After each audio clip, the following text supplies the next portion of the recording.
Boa tarde a todos. Sejam bem-vindos ao segundo seminário de pesquisa em Educação Matemática do ano de 2020. Os seminários eles são realizados desde 2016 pelo Grupo de Investigação em Ensino de Matemática, o GIEM, sendo ofertados presencialmente no Departamento de Matemática da Universidade de Brasília, e tudo isso em resposta às demandas sociais que chegaram até nós, demandas sociais por espaços de reflexão, espaços de estudo sobre o ensinar e o aprender matemática na educação básica e no ensino superior. Desde então, a gente tem reunido lá nas instalações do Departamento de Matemática professores e futuros professores que ensinam matemática, estudantes dos mestrados e dos doutorados, especialmente da Faculdade de Educação e do Ensino de Ciências da Universidade de Brasília, como também nossos estudantes do mestrado profissional em matemática e comunidade em geral. Nesse período, o GIEM promoveu, então, vários seminários, juntamente com a Sociedade Brasileira de Educação Matemática, a Regional Distrito Federal, com uma grande parceria com a Secretaria de Estado e Educação do Distrito Federal também, e com outros grupos de pesquisa da UNB, né? E aprendemos muito, foi muito importante, tem sido muito importante para todos nós. E aí agora, em 2020, então, num contexto de muito desafio para todos, para a universidade, de modo muito particular, o GIEM, então, ele vem também buscando resposta a tudo isso que nos coloca, e ele avança nessas parcerias, buscando diálogo com outros grupos de pesquisa, né?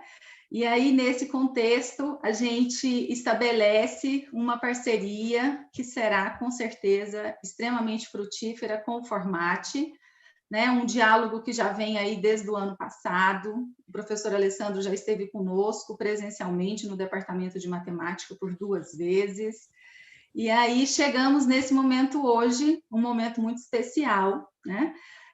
Tanto para o GIEM quanto para o Formate, momento este em que nós recebemos, né, o nosso querido professor João Pedro da Ponte, né, do Instituto de Educação da Universidade de Lisboa, né, que vai falar para nós sobre os estudos de aula, assunto que para muitos de nós do GIEM, do Formate e de muitos outros grupos de pesquisas no Brasil, especialmente o grupo PRAPEM, da Unicamp, é um tema de muito interesse devido aos estudos que estão em encaminhamento aqui no país.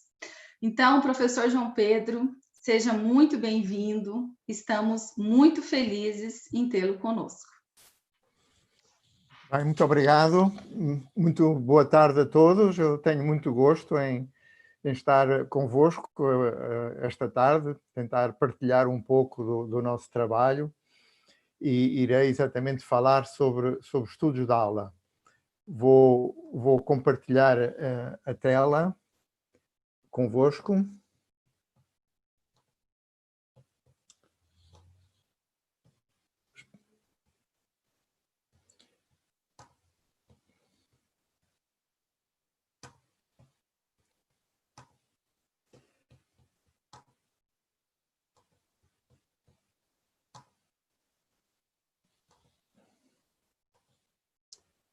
Se conseguir.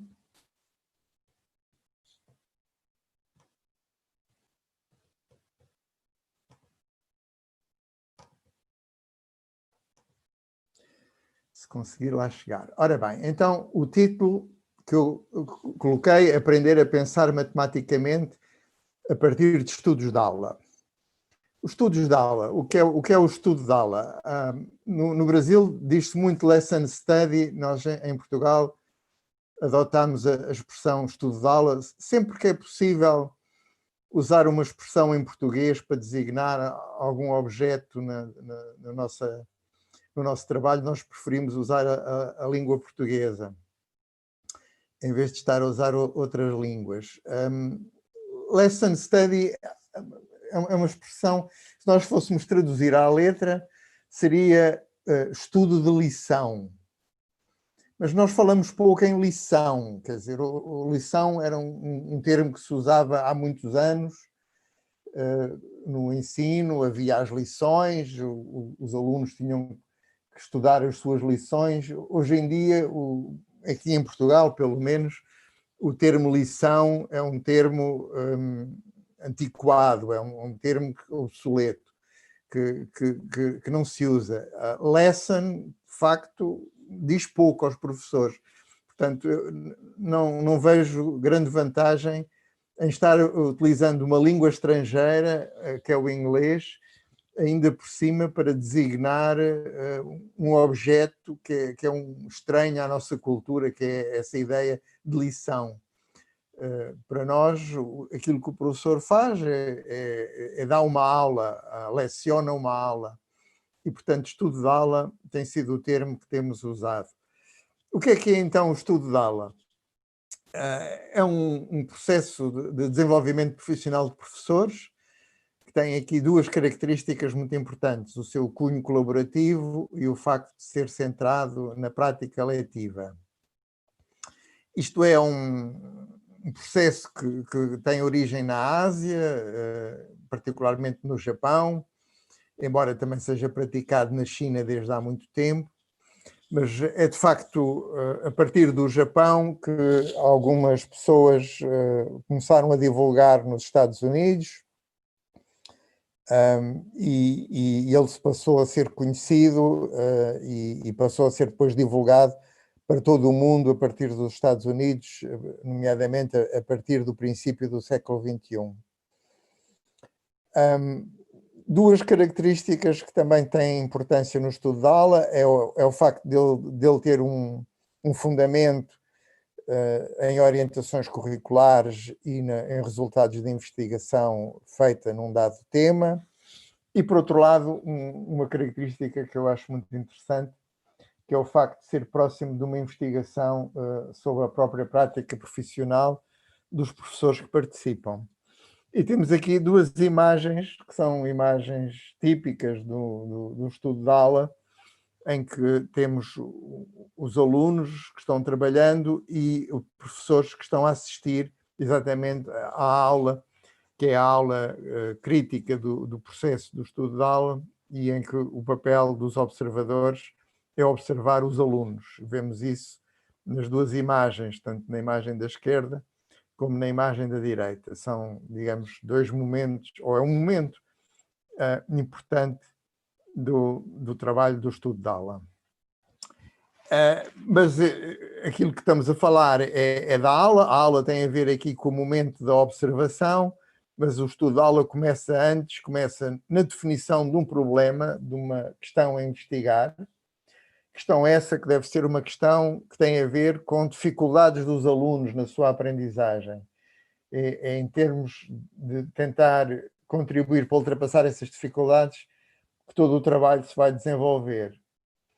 E, portanto, a partir da formulação dessa questão, passa-se a um trabalho preparatório, o tal estudo curricular que é realizado e que culmina com o planeamento de uma aula que nós designamos pela aula de investigação, e que vai procurar, então, contribuir para que os alunos possam ultrapassar as dificuldades de aprendizagem que foram identificadas no início. Portanto, a segunda etapa é esta do trabalho preparatório. Depois há a aula, que é lecionada por um professor do grupo e os outros observam, e depois o grupo, em conjunto, reflete sobre a aula e tenta ver, de facto, se as aprendizagens dos alunos corresponderam aos resultados que tinham sido previstos.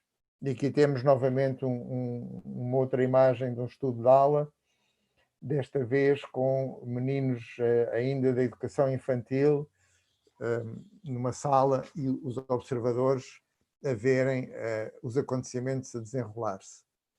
E, portanto, nós temos uma característica fundamental que é importante terem atenção, é que, de facto, no estudo de aula, todo o processo de trabalho está centrado na aprendizagem dos alunos, desde o princípio da questão de partida pela preparação da aula, observação da aula e a reflexão pós-aula. Em todo o mundo estão-se fazendo experiências com estudos de aula.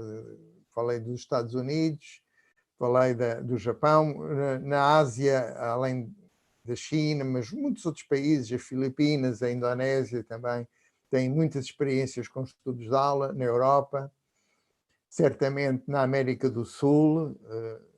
Sabemos que no Brasil há vários grupos trabalhando com este processo de desenvolvimento profissional, mas noutros países também. O Chile tem uma tradição muito interessante de trabalho com estudo de aula, e até também em países africanos, na Austrália. Enfim, é um processo que tem sido objeto de interesse por todo o lado, embora há aqui um problema, que é a questão de como é que o estudo de aula deve ser feito atendendo às condições locais.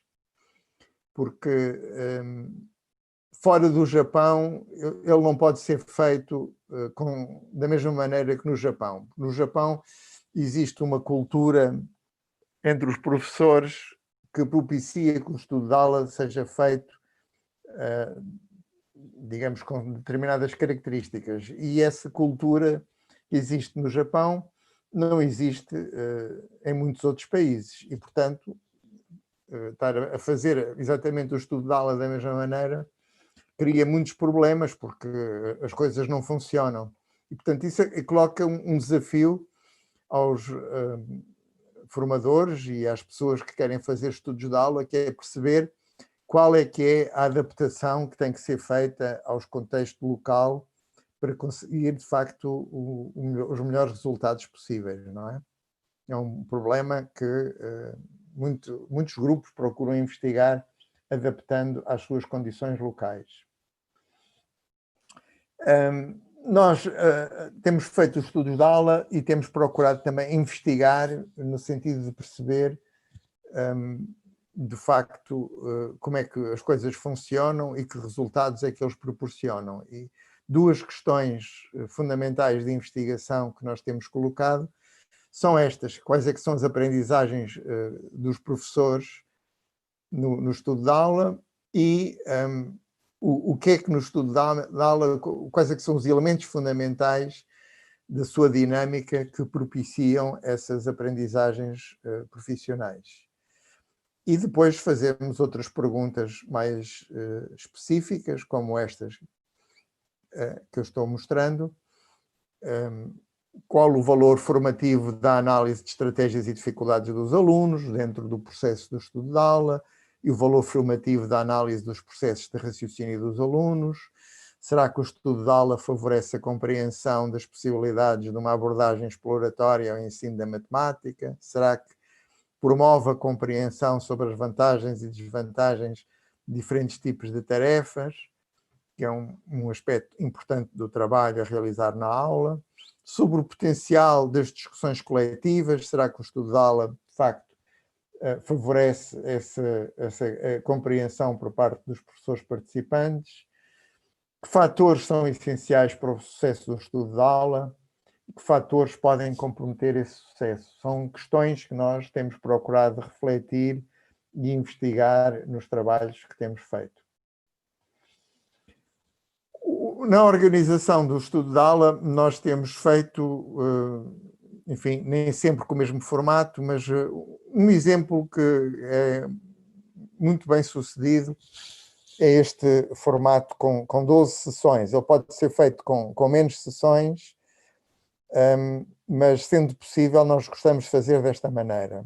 E, portanto, temos uma primeira sessão em que se planeia o trabalho e se combina o que é que se vai fazer. Depois há aquele processo do trabalho preparatório em que se estudam as dificuldades dos alunos no tópico que foi identificado, e procura-se começar a preparar as coisas no sentido do planeamento da aula, e que termina com um planeamento muito detalhado da aula. Depois temos a aula de investigação, que é o tal momento daquelas fotografias dos primeiros slides, um momento muito importante do estudo da aula, e depois a reflexão sobre a aula. Portanto, até aqui 8 sessões. E depois ainda temos feito um trabalho a seguir com os professores, planear novas aulas.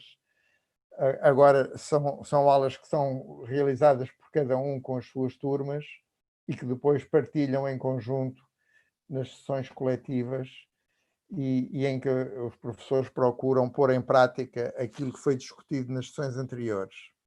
Portanto, estas últimas sessões têm sido sessões que se têm verificado bastante produtivas para ajudar a aprofundar a compreensão que os professores desenvolvem. Enfim, pode ser um pouco compactado, eventualmente, se não tiver esta parte final, fica só com 8 sessões. Se não for possível 8 sessões, talvez fazer 6 ou 7. Eu acho que menos que 6 fica muito difícil de fazer um estudo de aula digno desse nome. Eu acho que, para mim, 6 seria o mínimo para conseguir, de facto, fazer um trabalho com consistência e com alguma qualidade. A recolha de dados que nós temos feito na investigação contempla vários instrumentos, nomeadamente um diário do bordo, que nós gostamos de fazer, que é feito pelo formador ou por outro investigador que acompanha a pesquisa, a gravação áudio das sessões, que depois são transcritas, a gravação vídeo, pelo menos da aula de investigação, daquela aula fundamental crítica do estudo da aula. Pedimos aos professores para fazer reflexões escritas no final do processo e fazemos entrevistas também em que procuramos perceber como é que foram as experiências dos professores. Um exemplo de uma tarefa que foi feita num estudo de aula com professores dos primeiros anos. São professores do 4º ano de escolaridade, que em Portugal se chama primeiro ciclo. É uma tarefa que foi selecionada pelos professores. Nós, durante aquela fase do trabalho preparatório, demos várias sugestões de tarefas e os professores procuraram outras tarefas, resolveram-se tarefas, discutiram-se vantagens e desvantagens de tarefas. As tarefas eram para quê? Eram para introduzir o conceito de ângulo. Os professores tinham identificado que o conceito de ângulo era um conceito muito difícil, que os alunos tinham grande dificuldade em aprender, e então fomos à procura de tarefas que ajudassem a introduzir o conceito de ângulo. Bom, logo aí verificámos que os professores tinham a ideia que a primeira coisa que era preciso fazer era os alunos medirem os ângulos. Mas consultados os documentos curriculares, verificou-se que não era isso. A primeira etapa da aprendizagem dos ângulos era distinguir o ângulo agudo, o ângulo reto e o ângulo obtuso. E só depois, mais tarde, é que os alunos iriam medir ângulos. E, portanto, aqui a ideia foi ver se os alunos aprendiam a distinguir estes 3 tipos de ângulo. E então eles selecionaram esta tarefa, dentro das várias com que trabalharam, em que é mostrado um exemplo de um ângulo agudo, de um ângulo reto, de um ângulo obtuso, e se pede aos alunos para descobrir se é possível construir um quadrilátero com as características definidas em cada situação, registando as soluções encontradas. Os alunos já conheciam quadriláteros. E as hipóteses que eram dadas eram quadriláteros sem ângulos retos, com um ângulo reto, com 2 ângulos retos, com 3 ângulos retos, com 3 ângulos obtusos, 4 ângulos obtusos, 3 ângulos agudos, 4 ângulos agudos. Portanto, os alunos tinham que tentar perceber se isto era possível ou não, em cada caso, construir aquele quadrilátero. Então, a aula foi organizada com 3 fases, como é muito frequente no nosso trabalho. A primeira fase é esta, em que o professor apresenta aos alunos a tarefa e conversa-se um pouco para ter a certeza que os alunos entendem o que é que a tarefa está a perguntar. Depois os alunos trabalham, neste caso trabalhavam em duplas, tinham mesas em que eles podiam sentar lado a lado, podiam conversar um com o outro e trabalharam durante cerca de 25 minutos. E depois, ao fim dos 25 minutos, interrompeu-se, alguns já tinham acabado, outros ainda não, mas não se pode ficar à espera, todos ficar à espera dos mais lentos têm que se habituar também a procurarem acompanhar o ritmo, trabalhar com um bom ritmo, e foi-se conversar. E aquilo que se verificou é que todos os alunos fizeram alguma coisa. Digamos, alguns não fizeram as 8 situações, mas fizeram várias situações e, portanto, foi possível partilhar o trabalho que eles tinham feito. Portanto, exatamente aquilo que se verifica é que todos os alunos conseguiram responder a algumas coisas de maneira correta. Alguns alunos verificaram que os casos F e H eram impossíveis. O quadrilátero com 4 ângulos obtusos e com 4 ângulos agudos são quadriláteros que são impossíveis de construir. E houve alunos que verificaram isso. Outros verificaram que era possível construir um quadrilátero com 3 ângulos retos. E, nesse caso, o 4º ângulo também é reto. E os casos, digamos, também de quadriláteros em que existem ângulos agudos e ângulos obtusos, quer dizer, que eram aqui colocados 3 ângulos obtusos. Isto é uma situação que faz pensar um bocadinho, porque pode parecer que é impossível, pode, digamos, para mostrar que é possível, é preciso mostrar um exemplo, e, portanto, tudo isto foi objeto de trabalho por parte dos alunos, e, de facto, é possível construir um quadrilátero com 3 ângulos obtusos, desde que o 4º ângulo seja um ângulo agudo e os ângulos todos sejam organizados de tal maneira, de facto, que se compõe um quadrilátero. Analisaram-se as dificuldades dos alunos e de facto, as situações em que houve maiores dificuldades foi na construção do quadrilátero com 3 ângulos retos e com 3 ângulos obtusos. As professoras, com este trabalho, identificaram-se bem com esta forma de trabalhar, propor uma tarefa, deixar os alunos trabalharem na tarefa durante um tempo e depois procurar ver as respostas que os alunos dão. Nós chamamos a isto um trabalho exploratório, uma abordagem exploratória, em que, de facto, os alunos têm que trabalhar em tarefas usando os seus conhecimentos prévios. E, evidentemente, da parte do professor, é preciso estar atento às estratégias dos alunos e às dificuldades dos alunos, e no caso de haver alunos com dificuldades durante essa fase em que eles estão a trabalhar, procurar ajudá-los a avançar, a ultrapassar essas dificuldades. E as professoras, além digamos, de se situarem bem com essa lógica do trabalho exploratório, também procuraram conduzir a comunicação na sala de aula, de modo que os alunos pudessem exprimir o seu raciocínio e justificar as suas respostas. Isto é uma experiência que foi muito interessante, com professoras dos primeiros anos e que atualmente continuam a trabalhar com estudos de aula, com outros temas dos programas, e que têm mostrado uma grande receptividade e uma grande identificação com este processo de trabalho. Uma outra tarefa que foi proposta no outro estudo de aula, naquela fase do trabalho preparatório, em que já era com alunos um pouco mais velhos, do 5º ano de escolaridade, e estava-se a trabalhar com números racionais.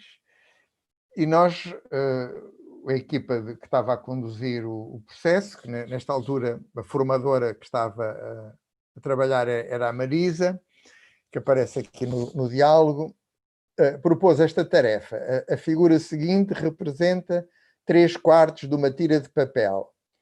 Representa agora 1/2, 2/3, 4/3 e 3/2 dessa tira. Explica o teu raciocínio.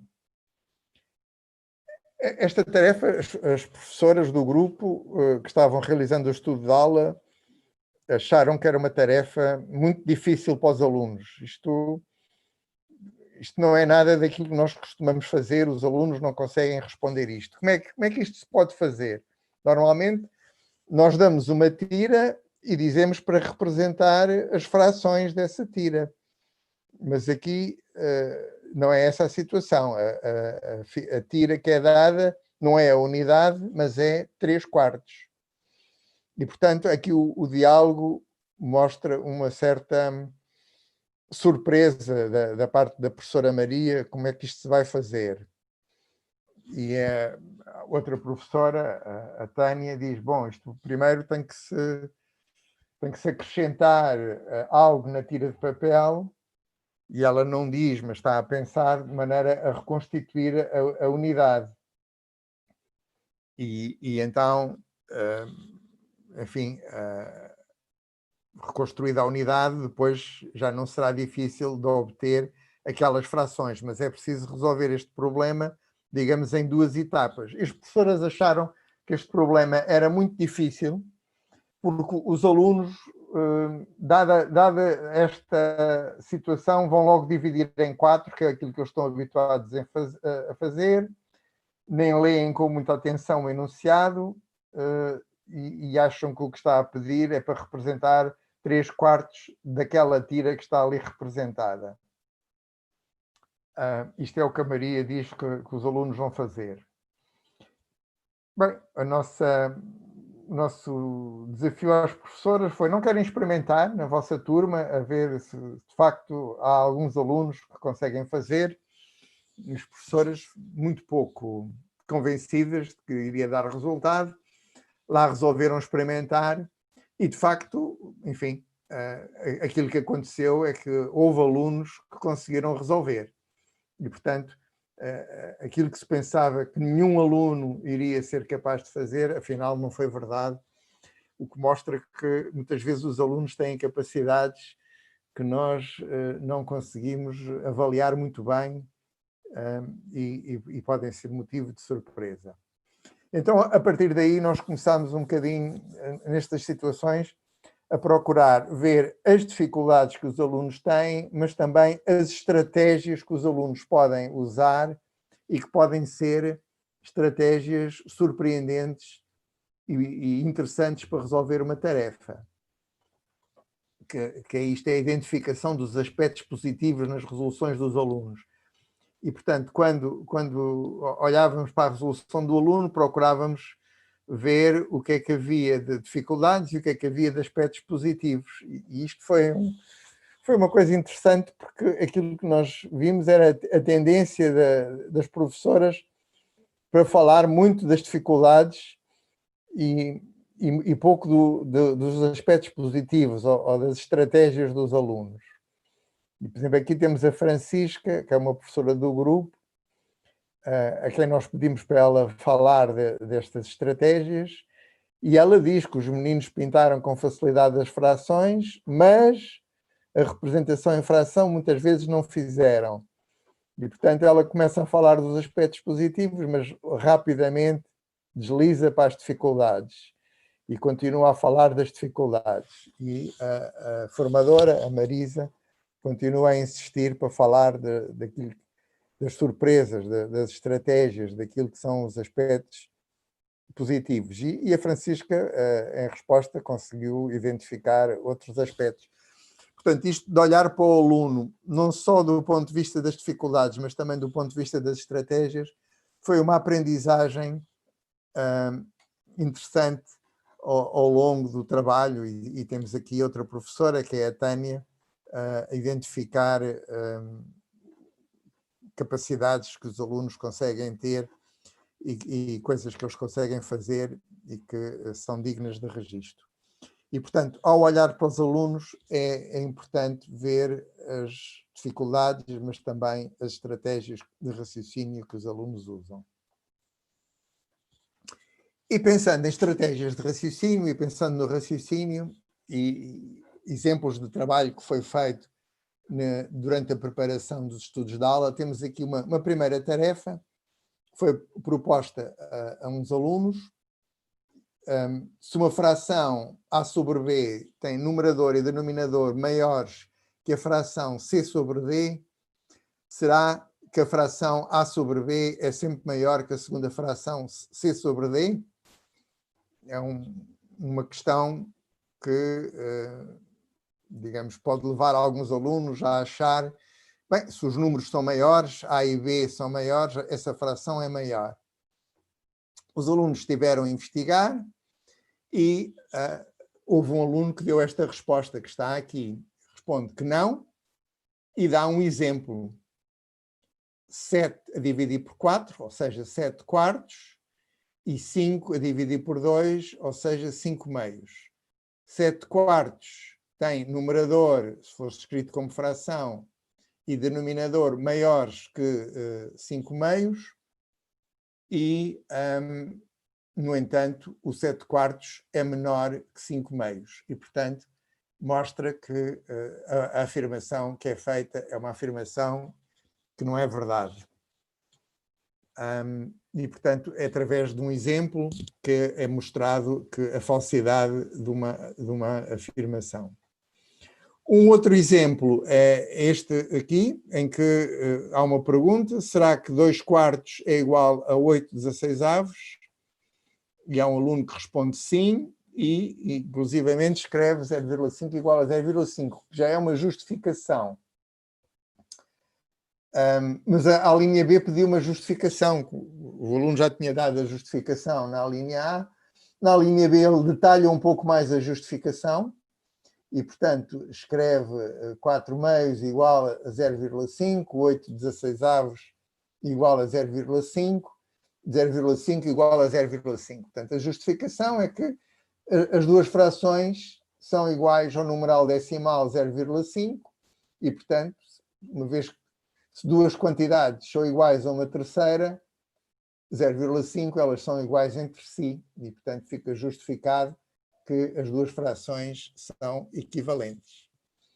E este aluno, inclusivamente, escreve um número a dividir pelo seu dobro é sempre igual a 0,5, o que não era pedido, mas é uma constatação que o aluno faz e que, no fundo, é uma generalização, como a professora, uma das professoras, a Tânia, mostra que eles fazem aqui uma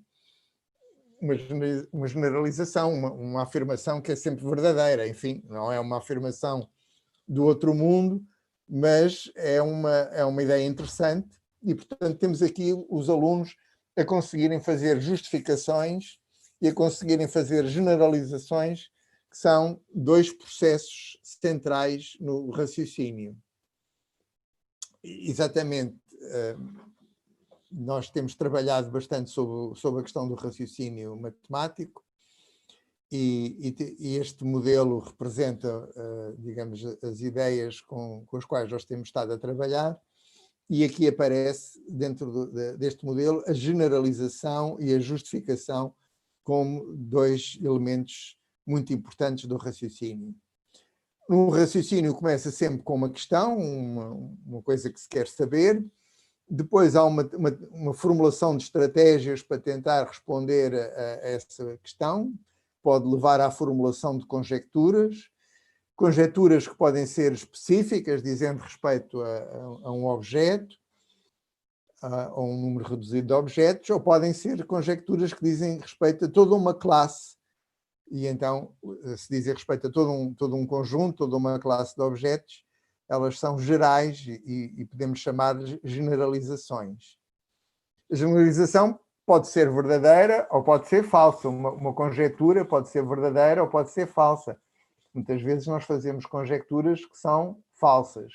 Temos que testar a nossa conjectura para tentar saber qual é que é a sua validade.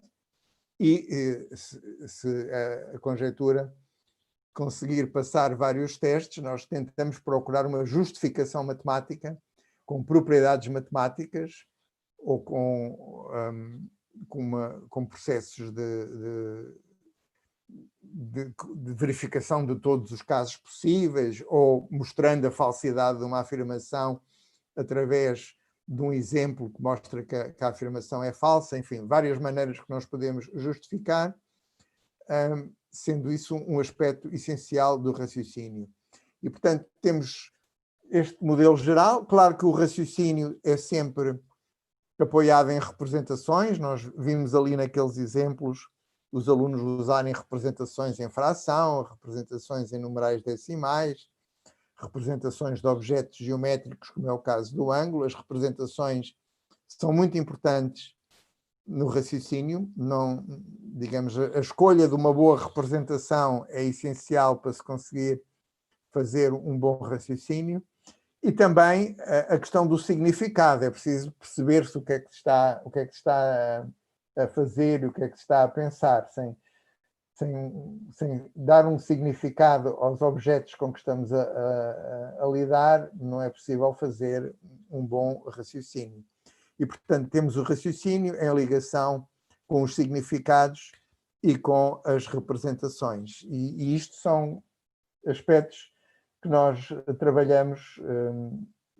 procuramos trabalhar durante os estudos da aula, porque nos parece que é importante relativamente à maneira de trabalhar a matemática com os alunos, no sentido de os apoiar no desenvolvimento do raciocínio.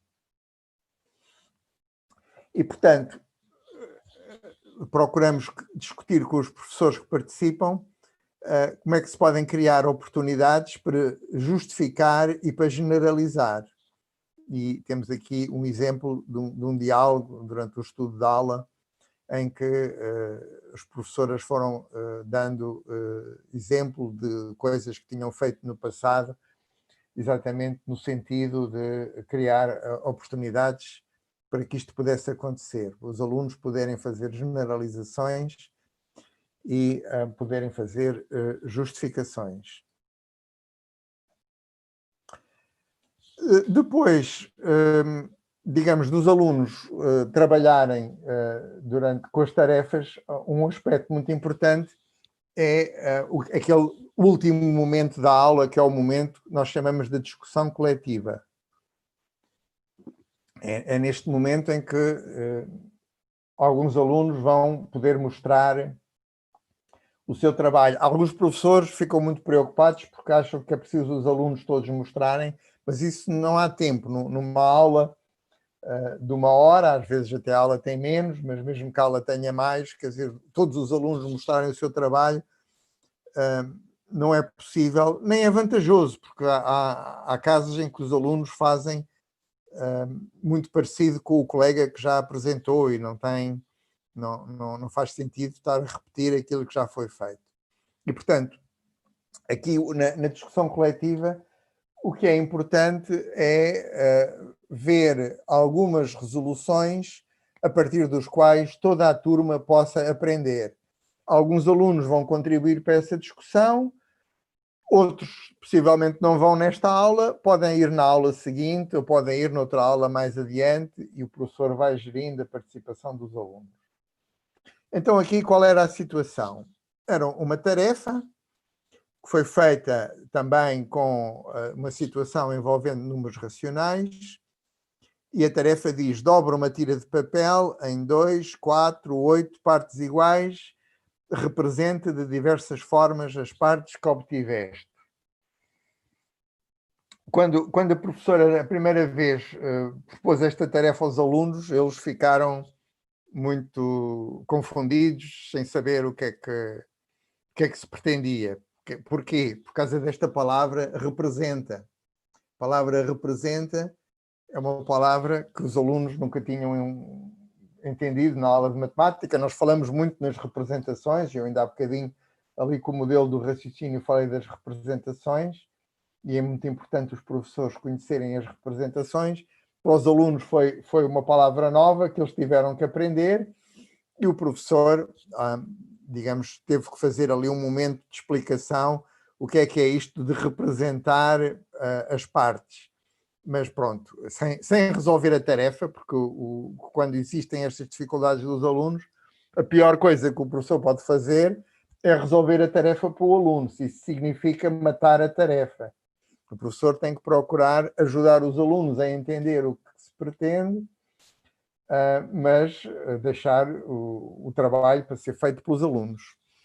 Então, os alunos trabalharam, temos aqui o trabalho de dois grupos, o grupo A e o grupo B. E o grupo A, o que eles fizeram foi escrever metade, um meio, 1 a dividir por 2, 50%, 0,5. Conseguiram fazer 6 representações, porque temos uma representação, digamos, pictórica, com um desenho, e 5 representações adicionais. E depois a quarta parte também fizeram, e a oitava parte. O outro grupo fez a mesma coisa. Mas há alguns erros nas resoluções dos alunos.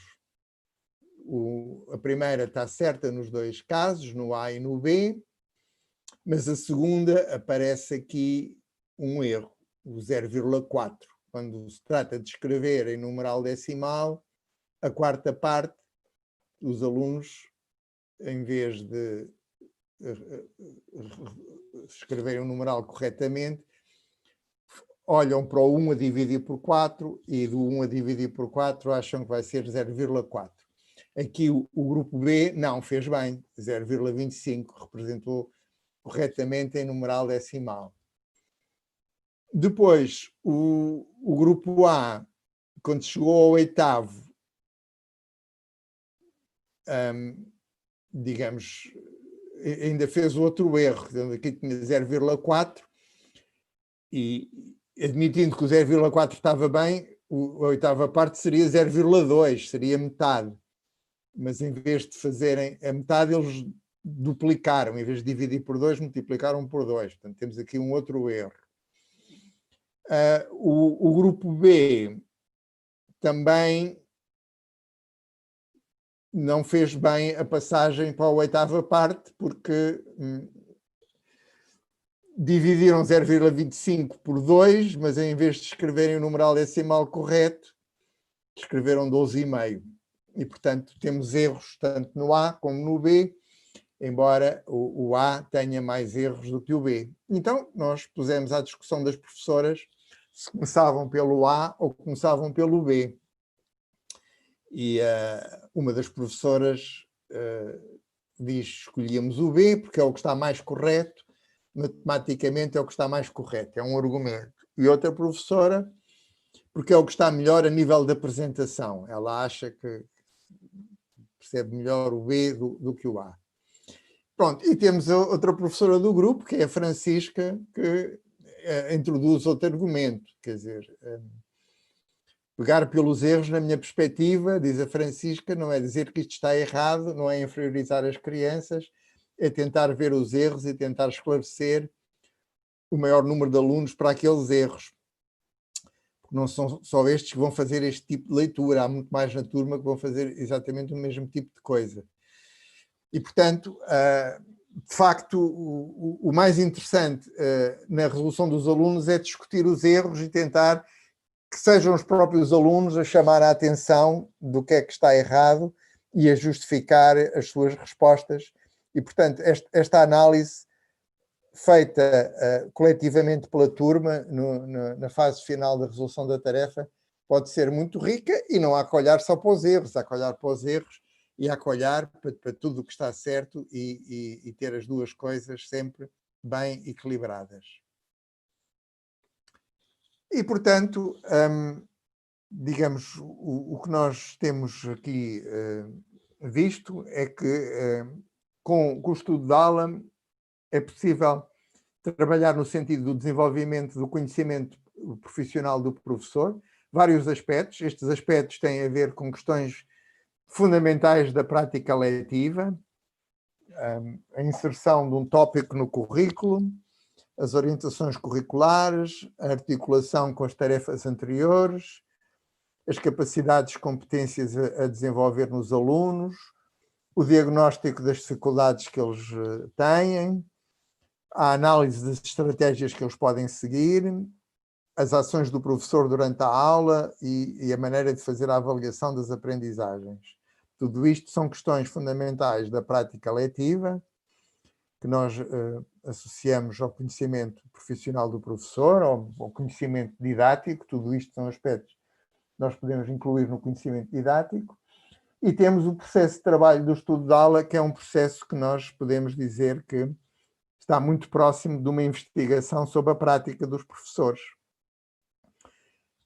Começa com a formulação de uma questão, tem um trabalho aprofundado de preparação, que envolve o estudo do currículo e, eventualmente, um estudo de documentos relevantes. Portanto, isto numa investigação chama-se a revisão da literatura.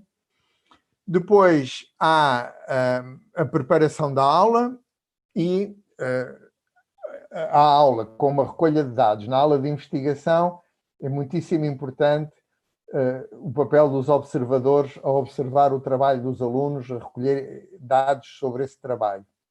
E depois há a reflexão que é feita, que corresponde à análise de dados, e a divulgação da experiência que pode ser feita e que é muito bom que seja feita pelo grupo.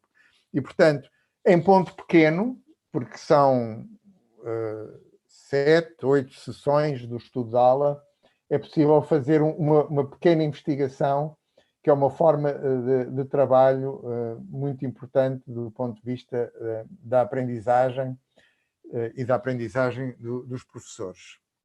E, portanto, temos aqui dois aspectos que podem ser combinados no estudo da aula. O facto de ele se centrar em questões fundamentais da prática letiva e decorrer numa lógica que é uma lógica de construção do conhecimento a partir de uma pequena investigação sobre a prática. Claro que podem perguntar, então, mas não há dificuldades, não há problemas em realizar o estudo de aula? Os professores a quem nós apresentamos esta forma de trabalho colocam vários problemas e, portanto, um deles é logo esta questão dos observadores. Os observadores que vão para a aula, isto vai certamente perturbar os alunos, que vão distrair-se e vão começar a ter atuações exibicionistas. Essa é uma das questões que é colocada com muita frequência. Outra questão é, então, mas tanto trabalho, tantas sessões, e é só um tópico que nós vamos ver como é que pode ser trabalhado. Isto é uma perda de tempo, porque nós, na formação que estamos habituados, trabalhamos muito mais assuntos. E, além disso, há o problema do professor que dá a aula e é avaliado pelos colegas. Esse professor tem um papel muito difícil. São as questões que mais frequentemente são colocadas. E aquilo que nós temos verificado é que, de facto, os alunos não são perturbados com os observadores. Aliás, naquele estudo de aula que eu falei há bocadinho dos números racionais, a professora estava muito preocupada porque a sua turma era uma turma muito mal comportada e ela tinha receio de que a aula corresse muito mal. Mas o que é um facto é que os alunos que se costumam portar mal nas aulas dela, no dia em que lá estavam os observadores, foram muito solidários com a professora e foram impecáveis, não criaram absolutamente problema nenhum. Portanto, os alunos souberam solidarizar-se com a professora. E noutras experiências com outras turmas, que não são turmas tão problemáticas, nunca tivemos nenhuma situação de perturbação pelos alunos. Portanto, a experiência mostra que este problema de facto não existe. Em relação à aprendizagem de um tópico, de facto, só se aprende um tópico, só se trabalha um tópico, que é o que é possível fazer nesta modalidade de trabalho, mas trabalham-se muitos aspectos da didática e aspectos bastante complexos, como a preparação das tarefas, a formulação do enunciado dessas tarefas, a planificação da aula, depois a própria maneira de organizar toda a sequência da aula. tudo isso são aspectos de didática bastante complexos e que merecem bem todo o trabalho que é feito nas sessões. Portanto, é um tópico, mas são muitas questões, de facto, da didática. E realmente, se o interesse dos professores é aprenderem muitas coisas sobre muitos tópicos, então o estudo de aula não é, de certeza, a modalidade indicada para formação. O estudo de aula é indicado para trabalhar os aspectos da didática, porque, de facto, todos os aspectos da didática são fundamentais na organização da aula. E é aí que o estudo de aula tem, de facto, o seu grande potencial.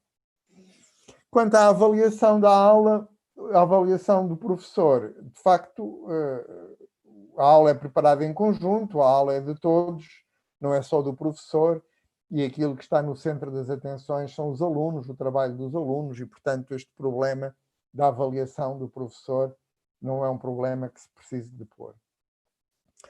Claro que para fazer o estudo de aula são necessárias várias condições, nós temos aqui 5 condições.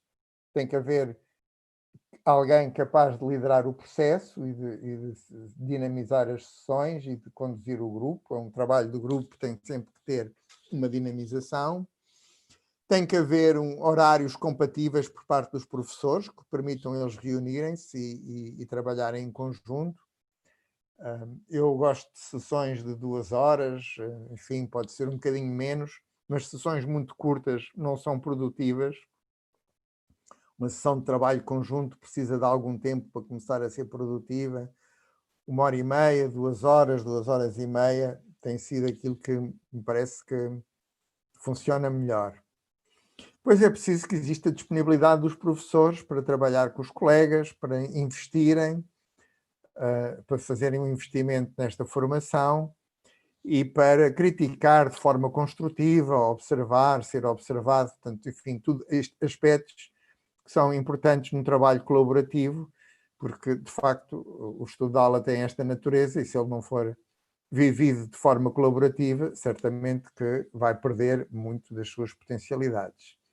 E, portanto, há problemas, mas os problemas podem ser enfrentados e há condições que são necessárias e essas condições é importante que sejam garantidas para que o processo realmente possa resultar. As aprendizagens profissionais dos professores que nós temos verificado nos estudos de aula é que, de facto, eles desenvolvem a capacidade de analisar as dificuldades dos alunos, além das dificuldades que eles sabem dizer que os alunos vão ter. Este trabalho revela outras dificuldades, muitas vezes inesperadas, e portanto, todo este trabalho em torno das dificuldades é importante. O trabalho com tarefas, a necessidade de propor tarefas que os alunos possam trabalhar. Nós vemos aqui alguns exemplos, nomeadamente com o conceito de ângulo e com a noção de número racional. A identificação das estratégias dos alunos, os tais aspectos interessantes ou os aspectos positivos dos alunos. Nós insistimos nestas ideias à volta do raciocínio, que nos parecem importantes, e temos visto que os professores, de facto, ficam sensíveis à importância destes processos de generalizar e justificar, como processos que os alunos podem resolver, como aliás nós vimos naqueles exemplos, e a valorização das discussões coletivas como um momento importante na turma em que se podem analisar as resoluções dos alunos e pode haver, digamos, uma nova etapa de aprendizagem a partir do trabalho que foi feito pelos diferentes grupos de alunos na aula. E, enfim, para concluir, o que é que nós podemos então dizer sobre o estudo de aula? Eu procurei mostrar, ele é realizado num contexto colaborativo. Ele combina aqui 2 aspectos, que é o trabalho estruturado e trabalho exploratório dos professores. Quer dizer, há coisas que são estruturadas pelo dinamizador do estudo de aula, que tem uma responsabilidade importante, mas há muitas coisas que são os professores que exploram durante as sessões. E, portanto, há aqui uma combinação destes 2 aspectos, de trabalho estruturado e de trabalho exploratório. E também uma conjugação dos aspectos que têm a ver com o conhecimento que provém da investigação. Portanto, vocês, ao longo desta apresentação que eu fiz, devem ter percebido coisas que vinham de algum sítio, vêm de investigação anterior que nós fizemos e que nos salientou ideias importantes que nós podíamos propor aos professores para trabalhar, mas em que nós também procurámos valorizar o conhecimento experiencial dos próprios professores. Portanto, esta combinação de conhecimento proveniente da investigação e conhecimento experiencial dos professores participantes parece-nos muito importante.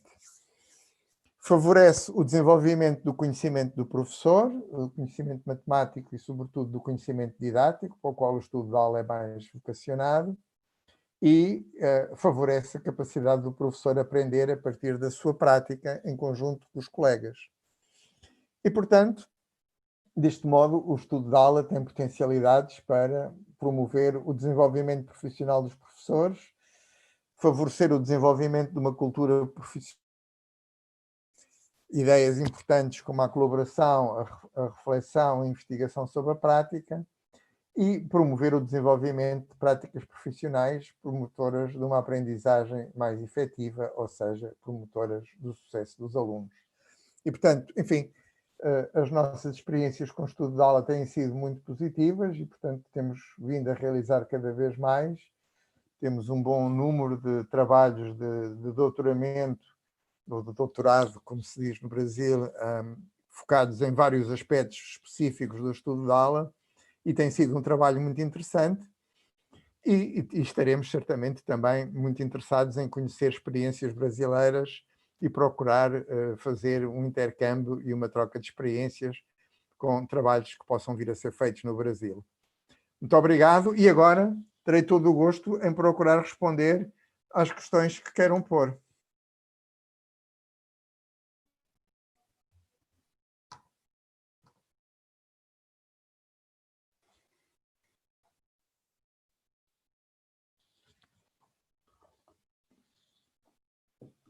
Bom, eu quero agradecer o professor João Pedro, né, pela excelente palestra aí, pela compartilhar todas essas experiências que eu tenho, inclusive, acompanhado de perto com ele nas oportunidades que tenho estado lá no Instituto de Educação, né? O professor João Pedro tem sido aí um grande parceiro do Formate, né, tanto comigo como com a professora Márcia Aguiar e outros colegas da UFABC. Então, ouvi-lo mais uma vez é um prazer. E, mais que isso, é um prazer poder estar aqui junto com a Regina e com todos os colegas da UNB, nessa parceria entre o Formate e o GIEM. Espero aí que outras ações e outras parcerias aí de pesquisa e de compartilhamento de experiências aí nos sejam possíveis aí, e tenho certeza que assim o será. Bom, nós fomos recebendo, professor João Pedro, muitas e muitas e muitas questões ao longo da sua fala. As nossas colegas que estão aí nos auxiliando foram nos repassando. Eu e Regina combinamos que eu começo com uma primeira questão, quer dizer, você nos disse se você prefere uma questão de cada vez, ou talvez duas, e aí eu e a Regina vamos intercalando nessas questões que foram chegando para você. Talvez duas de cada vez seja bom. Tá bom, então. Então, eu vou começar com duas questões. A primeira delas que nós recebemos foi do Cláudio Dias. A pergunta dele é a seguinte: a minha pergunta recai na dinâmica. Existe a necessidade de uma nova aplicação após a reflexão feita em outra turma, por outro profissional? Essa é a pergunta do Cláudio. Se existe a necessidade de uma nova aplicação após a reflexão feita em uma outra turma, por um outro profissional. E a segunda pergunta é da Angélica Fontoura Garcia. Ela diz: as temáticas que serão desenvolvidas na aula são escolhidas pelos pesquisadores, pelos professores ou de forma coletiva? Muito bem. Necessidade da nova aplicação. pode ser feita uma nova aplicação ou pode não ser, quer dizer,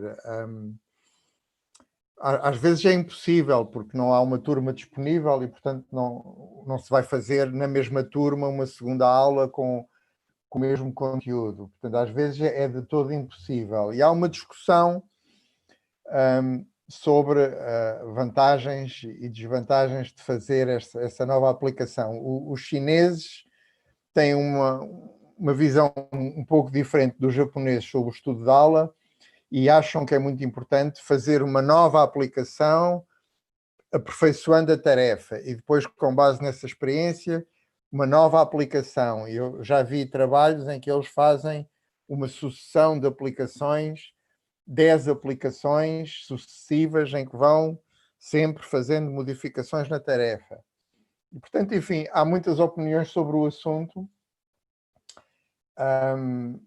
Já temos feito das duas maneiras. Quando há oportunidade de fazer uma segunda aplicação noutra turma, por outro professor, eventualmente, muitas vezes nós aproveitamos essa oportunidade.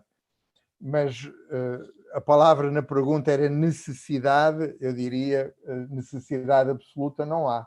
É uma questão de avaliar vantagens e desvantagens dessa oportunidade em cada situação concreta. A segunda pergunta sobre quem escolhe deve ser o grupo. Naquele exemplo do ângulo, é um exemplo em que nós pedimos aos professores para identificarem onde é que estavam as maiores dificuldades que os alunos tinham no quarto ano, e nós pensávamos que nós temos trabalhado muito com tópicos relacionados com os números, que ia sair qualquer coisa sobre números, e os professores escolheram o ângulo, o conceito de ângulo, que era uma coisa que nós nunca tínhamos trabalhado. De maneira que o grupo que estava a dinamizar esse estudo de aula, olhámos assim todos um bocadinho uns para os outros, o que é que a gente vai fazer? Olha, vamos estudar o ângulo e ver como é que é o ensino também deste conceito e as dificuldades dos alunos. E, portanto, acabou também por ser uma aprendizagem para nós. E, portanto, é muito importante que a identificação das dificuldades de aprendizagem dos alunos, na minha perspectiva, seja feita pelos participantes e não por quem está a dirigir o trabalho.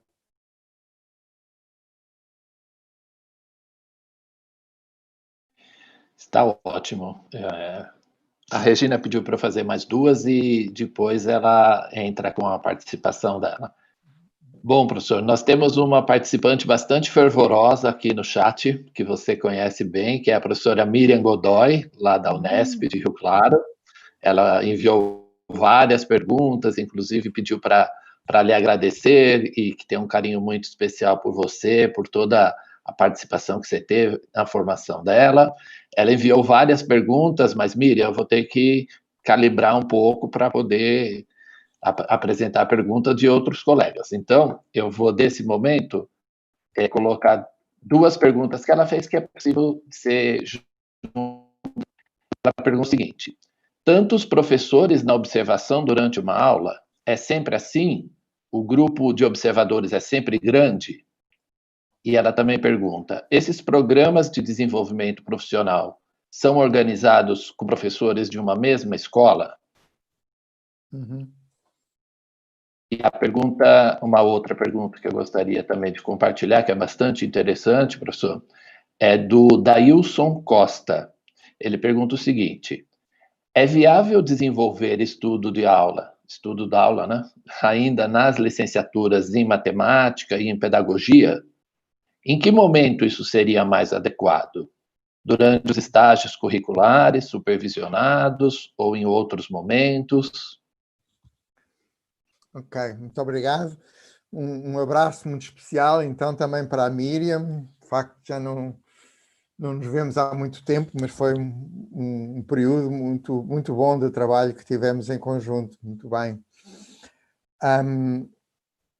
Aquelas fotografias são fotografias do Japão, em que eles enchem a sala com observadores. Nos nossos trabalhos aqui em Portugal, normalmente, nós não temos tantas pessoas observando. O grupo que faz o estudo de aula tem 5, 6 pessoas e, portanto, há um que vai lecionar a aula e, portanto, nós temos 5, 6 pessoas, digamos, a observar. Não, digamos, não é exatamente aquele ambiente do ambiente do Japão, é um ambiente um pouco diferente e, de facto, como eu disse, não tem havido, de facto, dificuldades dos alunos aceitarem a presença dos observadores.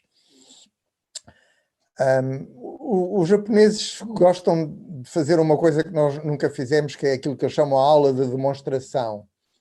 E aí, na aula de demonstração, quer dizer, é uma aula que eles reputam como sendo uma aula que já foi lecionada muitas vezes e que foi muito testada, muito robusta, e então enchem essa aula com observadores e aquilo funciona muito como uma aula modelo.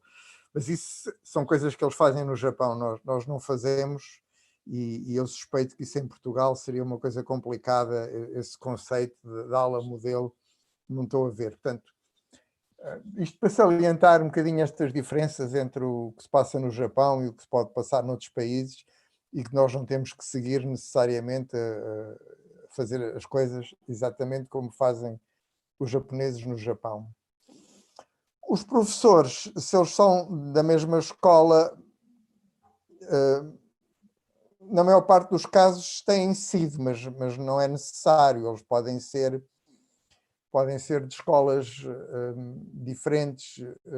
Bem, os professores do primeiro ciclo daquele trabalho dos ângulos, eles não eram da mesma escola, eles eram do mesmo agrupamento. Em Portugal, um agrupamento é um conjunto de escolas que trabalham todas de forma coordenada e que tem alguém que dirige. Portanto, podem ser 2, 3, 4, 5 escolas, normalmente não é mais do que isso.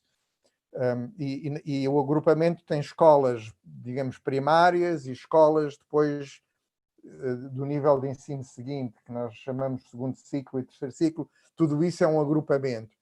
E, portanto, normalmente são do mesmo agrupamento, mesmo quando não são da mesma escola. E isso tem alguma vantagem porque as pessoas conhecem-se, estão mais à vontade umas com as outras, mas podem não ser, não há nada que obriga que de facto eles sejam professores da mesma escola. Passando à outra pergunta, de Dailson, no ensino superior e na formação inicial de professores, nós temos feito várias experiências com estudos de aula e elas podem ser feitas, digamos, de diversas maneiras. Quando os futuros professores, eles próprios já têm que lecionar no seu estágio, têm a oportunidade de lecionar, eles podem ser o professor que leciona a aula e os orientadores podem assistir e os colegas podem assistir e, portanto, o estudo de aula pode ser feito nesse contexto de estágio. Quando o futuro professor ainda não tem o encargo de lecionar, mas pode, por exemplo, observar as aulas de um professor experiente na fase inicial do seu, digamos, do seu estágio, quando ele está mais num registro de observação, pode ser a aula lecionada por esse professor. Nós temos feito das duas maneiras. Temos feito aulas que são lecionadas pelos estagiários e aulas que são lecionadas pelo professor da escola e que são preparadas em conjunto pelos estagiários e pelo professor da escola. E existem outros formatos que têm sido usados, como, por exemplo, o microensino, em que os futuros professores preparam uma aula e ensinam a aula ou uma mini-aula aos seus colegas, e é essa aula que é preparada e que é observada e que é analisada. Portanto, esta possibilidade de microensino, isso nós nunca fizemos, mas existem pessoas que fizeram, existem artigos que mostram que esse processo, em algumas situações, também pode ser usado. Claro que existem situações em que fica complicado fazer o estudo de aula quando o número de futuros professores é muito grande, quando a turma é muito grande. Mas eu já vi experiências, por exemplo, uma experiência na Irlanda, em que havia uma turma bastante grande e a formadora dividiu a turma em grupos, cada grupo foi fazer um trabalho diferente com um professor diferente. Enfim, é uma questão de imaginação e de organização. São possíveis muitos formatos de realização de estudos de aula com futuros professores e até em disciplinas de matemática, de disciplinas do bacharelato, por exemplo, de disciplinas dos primeiros anos. Nós temos neste momento uma doutoranda que está a preparar para realizar estudos de aula com professores em disciplinas de cálculo, de álgebra linear e geometria analítica, disciplinas de matemática do primeiro ano do ensino superior. Vamos ver o que é que vai acontecer, mas a expectativa é que seja também uma experiência interessante. Professor, antes de passar a palavra para a Regina, foi importante esse finalzinho aí também, você já respondeu questão de mais 2 colegas aqui do Brasil que estavam justamente querendo saber sobre experiências, né, sobre a possibilidade de se realizar o estudo de aula no ensino superior. Então, quem sabe daqui a um tempo você já traz para a gente esses resultados, né? Exatamente, vamos aguardar com expectativa. Ok, Passo a palavra para a Regina. Muitas perguntas, professor João Pedro. Eu vou tentar organizar aqui mais 3 para a gente avançar aí nas respostas. Tem muitos colegas perguntando sobre a questão de comitê de ética, sobre como que pesquisas dessa natureza são regularizadas. Um deles pergunta assim: professor, em Portugal, vocês precisam submeter esse tipo de pesquisa ao comitê de ética antes de iniciar? Vou organizar mais 2. Várias perguntas sobre se o estudo de aula é uma metodologia, o que seria, de fato. A Sâmia coloca desse modo: professor, o estudo de aula pode ser considerado um estudo de caso? Pode ser considerado uma metodologia? Um outro colega, já muito aí também preocupado com essa situação atual, pergunta, a Adriana Fátima: há alguma possibilidade de desenvolver esse processo formativo no atual cenário de pandemia? Há alguma experiência já nesse sentido? Muito bem. Bem, as questões da ética, se trata, é preciso saber se se trata de uma pesquisa ou é um processo formativo. Porque para realizar um processo formativo, por enquanto, nós em Portugal ainda não precisamos da autorização do Comitê de Ética. Para realizar a pesquisa, precisamos. E, portanto, quando fazemos um estudo de aula para realizar a pesquisa, lá vamos nós ao Comitê de Ética, explicamos tudo o que pensamos fazer, pedimos as autorizações e o Comitê de Ética, até à data, tem sido simpático, nunca nos disse que não podia ser. E, portanto, se é pesquisa, tem que ter Comitê de Ética e tem que se perguntar. Metodologia, estudo de caso, eu não gosto de chamar metodologia ao estudo de aula. Eu chamo-lhe processo formativo. O estudo de aula, na minha perspectiva, é um processo formativo. Há vários outros processos formativos. O estudo de aula é um deles. E eu acho que é um processo formativo que está bem adaptado para desenvolver o conhecimento em didática, mas se for para desenvolver o conhecimento em matemática, eu já não acho que seja o melhor processo formativo mais indicado. Haverá outros processos formativos que podem ser mais indicados. E se for para aprender sobre tecnologia, possivelmente haverá outros. Portanto, é um processo formativo que tem os seus pontos fortes, tem as suas vantagens e tem situações para as quais ele é apropriado e outras em que não é. Se pode ser um estudo de caso, eu acho que se o pesquisador for estudar como é que se desenvolve um estudo de aula, pode achar que é um estudo de caso. A gente pode ter um estudo do caso daquele estudo de aula, mas, digamos, o estudo de aula, para mim, é um processo formativo que nós desenvolvemos. Ele pode ser visto como uma investigação da prática, sobre a prática dos participantes feita pelo grupo. É um processo colaborativo. Eu não chamaria isto um estudo de caso. No estudo de caso, normalmente, a pessoa que está a realizar o trabalho não é a pessoa que está a conduzir o trabalho. Portanto, haver um estudo de aula que está a ser realizado por mim como pesquisador, eu não chamaria isso um estudo de caso. Eu continuaria a chamar um processo formativo. Com a pandemia, o que é que se pode fazer? Com a pandemia, nós ainda não fizemos nenhum. A pandemia aqui em Portugal chegou com toda a força em meados de março. Portanto, chegou já no final do ano letivo e atrapalha muito a realização de estudos de aula. Porquê? Porque no estudo de aula, um aspecto que é fundamental é nós procurarmos ajudar os alunos na sua aprendizagem. E, portanto, é muito importante a observação dos alunos. Esta observação dos alunos só é feita em boas condições se for feita presencialmente. Porque nós, à distância, por exemplo, através de uma plataforma como o Zoom ou através do vídeo, nós estamos muito limitados nas nossas possibilidades de observação dos alunos.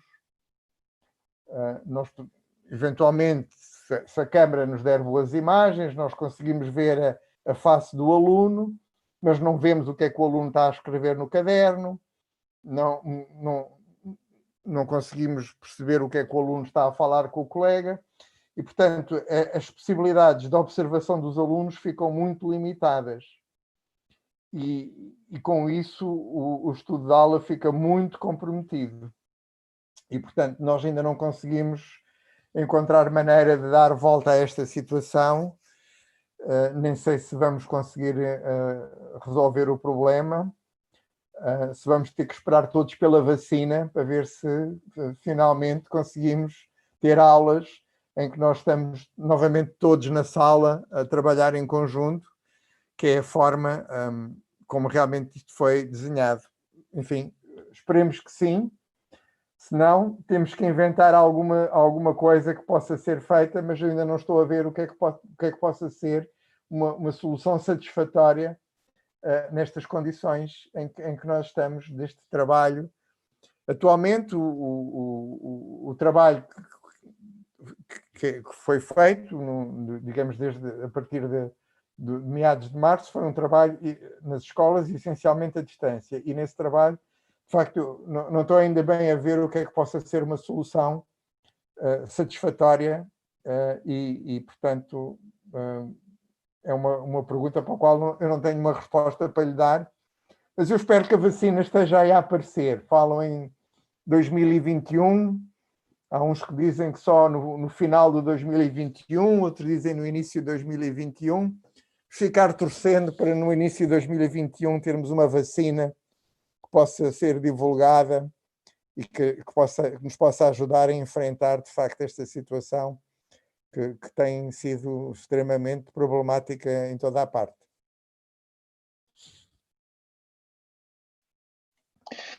Está ótimo, professor. Bom, pelo adiantado da hora, eu vou fazer duas últimas questões e aí a Regina vai fazer um pequeno encerramento aí. Bom, a primeira é da Karina Castro. Ela pergunta o seguinte: Naquele slide onde você falou de significação e representações, a pergunta dela é: em qual das fases os alunos têm apresentado mais dificuldade? E a última questão é de Aline Leme. Ela pergunta assim: o estudo de aula, ele é recomendado para todos os conteúdos ao longo do ano letivo, ou ele deve ser realizado apenas em alguns momentos? Muito bem. Aquele slide que tinha o modelo do raciocínio, os alunos, digamos, a colocação de questões muitas vezes é feita pelo professor. O professor é que tem que selecionar as tarefas, é uma responsabilidade do professor.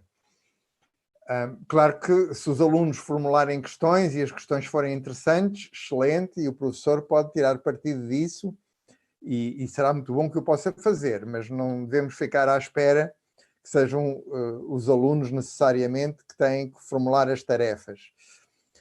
As tarefas, por sua vez, podem criar oportunidades para os alunos fazerem conjecturas e para os alunos fazerem justificações. E os alunos, mesmo a partir dos primeiros anos, conseguem fazer conjecturas, conseguem fazer justificações e, portanto, digamos, não se pode falar onde é que são maiores as dificuldades. Depende das tarefas que são propostas pelo professor. Se são tarefas, digamos, é bom que as tarefas obriguem os alunos a pensar um bocadinho, mas não sejam tarefas demasiado complexas, demasiado difíceis e formuladas de tal maneira que os alunos ficam muito confusos. E, portanto, esta criação de tarefas com enunciados adequados aos alunos, que é um ponto que eu procurei salientar, muito importante deste conhecimento didático do professor, é um ponto que merece ser realmente trabalhado e, a partir daí, as dificuldades dos alunos podem ser devidamente graduadas e elas não são maiores num aspecto do que noutro. Claro que um ponto muito importante é a questão das representações. É muito importante que os alunos se habituem a trabalhar com diferentes representações e percebam a ligação entre as diferentes representações. Isso, os números racionais é um bom exemplo, não é? A possibilidade de representar um número racional por fração, percentagem, por um numeral decimal, até por um objeto. A tira dobrada era uma representação através de um objeto. Portanto, esta facilidade em trabalhar com representações é muito importante para ser feita com os alunos. Em relação aos conteúdos, digamos, o importante não é tanto saber se é mais no princípio do ano ou mais no fim do ano. É importante que, de facto, seja um conceito que possa ser trabalhado numa aula de forma que se possa verificar a aprendizagem dos alunos, observar bem essa aprendizagem e refletir sobre essa aprendizagem. E, portanto, digamos, mais do que saber exatamente da localização no tempo, eu acho que a escolha de um bom conceito onde, de facto, as dificuldades dos alunos são significativas, penso que esse é que deve ser o critério principal para guiar o grupo na sua organização do trabalho e, a partir daí, poder fazer efetivamente um trabalho produtivo.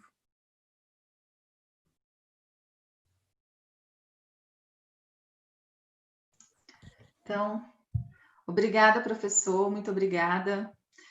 Eu quero só, nesse momento, destacar a presença de muitas pessoas, muitas perguntas.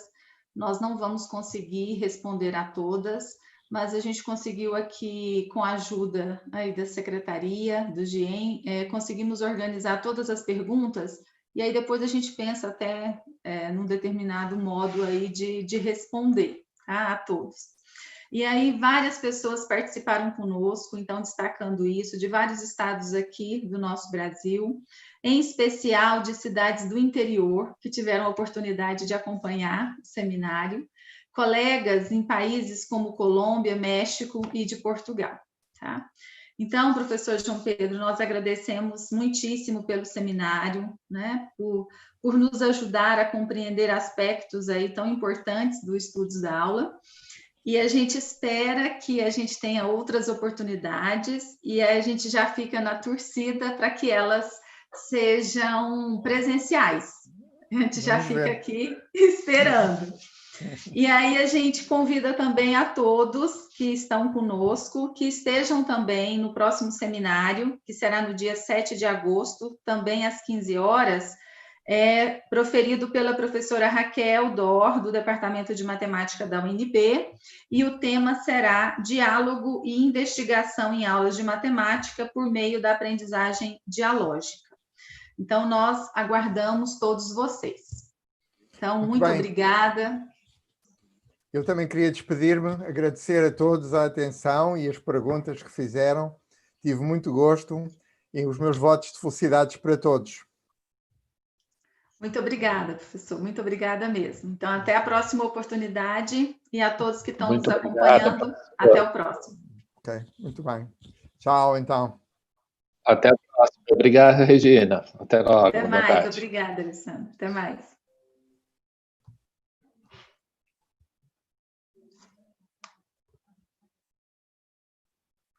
Nossa, a professora saiu. Saiu de